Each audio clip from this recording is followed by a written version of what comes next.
Any survivalist worth his or her salt would view self-defense as a very important skill that they need to master. You could be an expert at storing water and food, and your bug-out bag could be all ready to go. But if two hoodlums break into your home and injure or kill you just to take whatever you've got, all your efforts would be for nothing. This is a real-life scenario that occurs over and over whenever there's a crisis. When people get desperate for food and supplies, they'll do whatever it takes to look out for themselves. That includes stealing or even killing to get what they want. Over and above that, crime will be rampant.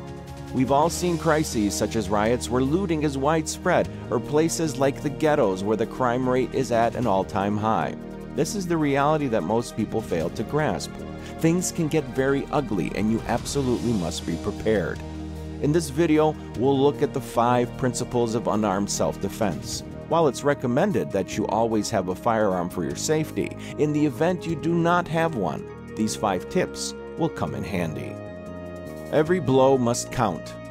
Unlike mixed martial arts tournaments or boxing matches with 3-minute rounds, real-life altercations last only seconds to a minute or 2. Within this time, you could be mortally wounded, unconscious, or even dead in seconds. In a real fight, every blow you throw must have intent and purpose. Aim for the soft tissues and vulnerable points in the body. The eyes, throat, nose, etc. are all soft targets that you must aim for. Avoid striking the torso unless you know where to hit. While kidney shots and blows to the solar plexus are devastating, most people are not trained well enough to strike these areas effectively. It's more difficult when you're stressed out in a combat situation. The best defense is an offense.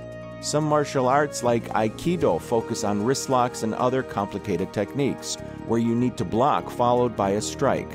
You're better off learning an art like Kali or Krav Maga, where a defense is just as damaging as an offense. For example, if you learned Kali, your response to someone throwing a fist will be to smash it with your elbow in defense. So, not only are you protecting your face, but the hard point of your elbow may break your opponent's fist. This is efficiency at its finest. Pick a self-defense course that is based on real-world scenarios and learn how to defend yourself.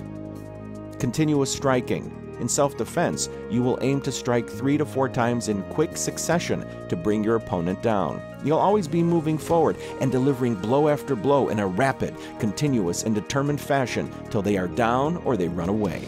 Once your opponent is down, you'll flee the scene. The goal of self-defense is to escape with your life intact.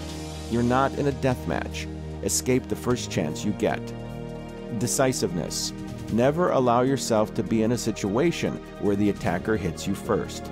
If you find that the situation you're facing is getting increasingly hostile, you can execute a preemptive strike and run away.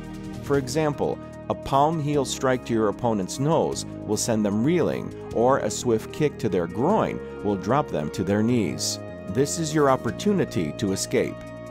Practice, practice, and more practice. The key to reacting instinctively is repeated practice. You want the moves to be seared into your mind and muscle memory.